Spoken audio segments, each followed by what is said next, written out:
So I've lived in Chorlton for 14, 15, maybe 16 years, and both my kids went to Oswald Road Primary School, and we live sort of bang in the middle of Chorlton. So every school day that they went to school, we walked through the precinct, through Chorlton precinct, to get them to school. I shopped there at the grocer's sometimes, and went to the key shop, and can remember the right back when we first came, that there was a community radio station in the precinct around the Chorlton Arts Festival. Obviously the precinct had suffered over time, lack of investment, but it was still an important route through to other places, like up to shops further up into Chorlton or to school. And then when it shut down, that's all gone. Obviously it could have been a better invested in space at the precinct. I mean, everybody, I think, would acknowledge that it provided that public function for everybody to have that kind of centre.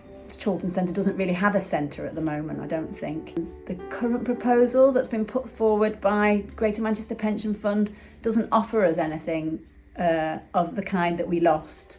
And we've just seen the centre of Chorlton and the precinct area sort of degrade.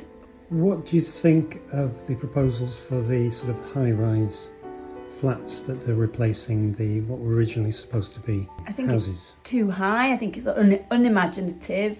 I think it looks like it's going to be very imposing and dominate the centre. And I agree that it's been an important thing that councillors have pushed for, the social housing that they pushed for in the development. I think that's fantastic.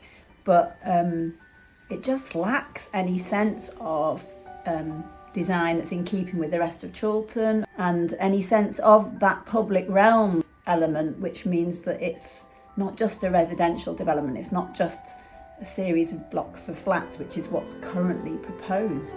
Pretty much a kind of soulless thing, like you notice if you're sitting on the tram going into town. There is a problem with the fact that you haven't got people at street level, and you haven't got facilities at street level, and you've got a very high-rise, dominated sort of landscape around you with sort of wind tunnels and all the rest of it. I don't personally mind density of housing, and there needs to be proper conversations about that density and how that impacts on local services. I want our air quality to improve, but I don't think what they've put forward is right for it has got the right balance between residential and the public realm, and I don't think the design is imaginative. I don't think it offers us a sense of something that we could be proud of in Chorlton, really.